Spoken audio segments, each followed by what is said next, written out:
सास। शहर में रिश्तों की कमी और अपनों के प्यार की कमी लगभग हर घर में है। किसी को अकेलापन अच्छा लगता है तो किसी को ये काटने दौड़ता है। देखो राधा, तुम भले ही गांव की हो, लेकिन यहाँ शहर में सभी को साथ लाकर रखना पॉसिबल नहीं है। हाँ, लेकिन प्लीज किसी को तो बोलो हम लोगों के साथ रहें। तुम सारा दिन ऑफिस और मैं घर पर पकती रहती हूँ। अरे तो किसी सहेली को बुला लिया करो, बातें कर लिया करो। किसको बुलाऊं? कब तक बुलाऊं?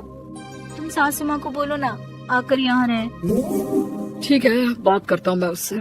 रवि ऑफिस चला जाता है और अपने दोस्त से कहता है, यार बीवी ने माँ को शहर बुलाने की जिद कर रखी है। अब सोच रहा हूँ कि ऑफिस से दूर जाकर कहीं कोई घर ले लूं किराए में। अब 2 कमरे का मकान तो पास में महंगा ही पड़ेगा ना। पर यार गांव की लड़कियों को शहर शादी करके लाओ तो यही दिक्कत होती है। वो लोग समझ ही नहीं पाती कि शहर की जिंदगी कितनी मुश्किल है। सबकी अपनी अपनी परेशानी है। अब मेरे वाले को देख लो, वहाँ के ऑपरेशन के लिए 2 हफ्तों के लिए लेकर आया था। बीवी ने तो इतना हंगामा किया कि माँ को 1 हफ्ते में ही वापस भेजना पड़ गया। सोच रहा हूँ कि माँ को फोन करूँ और कहूँ कि आ जाओ। क्या पता सास की चिक चिक सुनकर वो भी माँ को गांव भेज दे। आखिर औरतें तो औरतें ही होती है ना। किसे सास के साथ रहना पसंद होगा। बात आई गई हो जाती है। राधा रवि के पीछे एक बार फिर पड़ जाती है। वो 210 वाली है ना? हाँ, क्यों, क्या हो गया उसे? उसकी सास खिलाने वाली है। बड़ी खुश थी कि वो अब दिन भर बच्चे को सास के पास रखकर घुमा फिरा करेगी। लेकिन हमारी तो किस्मत ही फूटी है। हमारी सास कब आएगी कि ये सुख हम भी ले सके। देखो, मैं माँ से बात कर लेता हूँ, लेकिन माँ हमेशा के लिए कैसे आएगी? कोई और तरकीब सोचो ना। एक काम करो ना, मुझे गांव छोड़ दो, मैं चली जाती हूँ। कम से कम सास का सुख तो देख लूंगी। लेकिन ऐसा कहाँ हुआ कि कोई सास बहू एक साथ सुख से रहे। रवि तो जानता था सब, लेकिन करता क्या। पर कहते हैं ना, पति का दिमाग है, चलेगा तो सही। एक आइडिया आया है। क्यों ना मैं माँ की शक्ल सूरत का एक रोबोट लाकर दे दूं, जो राधा के साथ बिल्कुल सास वाला व्यवहार करे। मजा ही आ जाएगा। न माँ को लाने की झंझट, न सास बहू की किचकिच। रात को स्विच ऑफ करके अलमारी में पैक। बस फिर क्या था।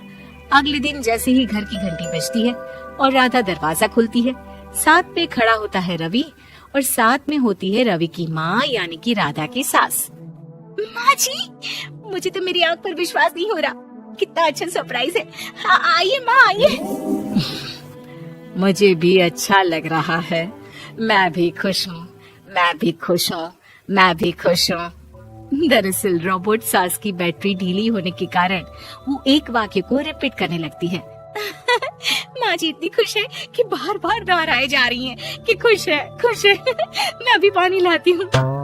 राधा पानी लाने जाती है कि पीछे से रवि सास की बैटरी टाइट कर देता है और ऑर्डर का प्रोग्रामिंग ऑन कर देता है। पानी लाओ, चाय लाओ, खाना लाओ, मेरे बाल झाड़ो, मेरे कपड़े धो, मेरी चप्पल कहाँ है, लेकर आओ। अरे ठीक है माँ जी, सब ला रही हूँ। मैं जानती हूँ रवि आपको प्रोग्रामिंग करके लाए ना कि आप मुझे तंग कर दे और मैं आपको जाने को बोल दूँ। नहीं माँ जी, इस बार मैंने भी कमर कस रखी है। प्रोग्रामिंग कैसी लैंग्वेज यूज कर रही हो? माँ का रोबोट थोड़ी ना है जो मैं प्रोग्रामिंग करूँगा। अरे मजाक कर रही हूँ। माँ तो माँ होती है, मैं जानती हूँ। राधा सास के साथ खुश रहती है। वो उनके साथ बातें करती, घूमने जाती और आसपास के लोगों से मिलवाती। लेकिन एक दिन, अरे कभी तुम लोगों को लड़के नहीं देखा। इतनी तो तू मैं माँ बेटी में भी हो जाती है, लेकिन तेरी सास तो बिल्कुल ताना नहीं देती। हाँ ये तो है, ताना तो नहीं देती लेकिन ऑर्डर बड़े बड़े देती हैं। अरे ना मानना, 2-4 ऑर्डर अपने आप ठीक हो जाएंगी, तभी दिखेगा असली रंग। कौन सा तेरे बुलाने पर आई है, बेटे के बोलने पर आई होगी बुढ़िया। बात तो सही है, लेकिन यार कोई बात नहीं ना, सास लड़ाई करे भी तो कोई परेशानी नहीं है। कितना ख्याल भी तो रखती है। ये तो है, लेकिन तेरी सास तो बिल्कुल नहीं लड़ती। ये कैसे? खैर मुझे क्या। पड़ोसन तो चली जाती है, लेकिन राधा के मन में सवाल छोड़ जाती है कि ये सास है भी कि नहीं। रात में राधा रवि से कहती है, मैं ना माँ जी के पैर दबा कर आती हूँ। अरे लेकिन वो तो मैंने अलग कर दिया। क्या? कैसे, कहा? नहीं नहीं, मेरा मतलब कहाँ कभी माँ का पैर गांव में रहा करता था तो मैंने काट कर मतलब माँ को शहर ले आया ना। ओ ओके ओके। रवि चैन की सांस लेता है कि चलो कुछ तो बहाना मिला, लेकिन कब तक। रवि रोज माँ के पैर दबाने के बहाने रॉबर्ट को कमरे में ले आता और डिसमेंटल करके रख देता। एक रोज, मैं आज माँ जी की कोई बात नहीं मानूंगी, देखती हूँ कैसे नहीं लड़ती। अरे ऐसी भी सास किस काम की जो खटर पटर ना करे। सास का डिमांड मोड ऑन होता है। खाना दे दो, पानी दे दो, नाश्ता चाहिए। लाई माँ जी। मैं ना देने वाली खाना पानी। लेकिन समय बीतता जाता है। दोपहर और फिर शाम और फिर रात।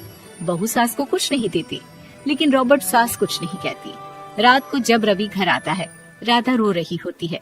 अरे क्या हो गया? तुम्हारी माँ ने मुझसे लड़ाई की, खूब खरी खोटी सुनाई। मैंने तो आज सुबह से खाना भी नहीं खाया है। रवि समझ जाता है कि राधा झूठ बोल रही है, क्योंकि खरी खोटी वाली प्रोग्रामिंग तो उसने की ही नहीं थी। मैं माँ से बात करता हूँ, तुम परेशान मत हो। रवि रॉबर्ट माँ को लेकर कमरे में चला जाता है। वो उसे डिसमेंटल करके रख ही रहा होता है कि राधा, चलकर देखती हूँ माँ जी कहीं रवि को मेरे खिलाफ भड़का तो नहीं रही है। वो जैसे ही कमरे के अंदर जाती है डर जाती है। सास के पुर्जे पुर्जे अलग थे। रवि, ये क्या है? ये माँ रॉबर्ट थी, तुमने ऐसा क्यों किया रवि? कुछ नहीं राधा, मैंने जितना अपने दोस्तों से सुना था कि शादी के बाद वैसे तो सब ठीक रहता है, लेकिन जब माँ और बीवी लड़ते हैं तो पति का बुरा हाल कर देते हैं। और मैं ना सुकून से रहना चाहता था।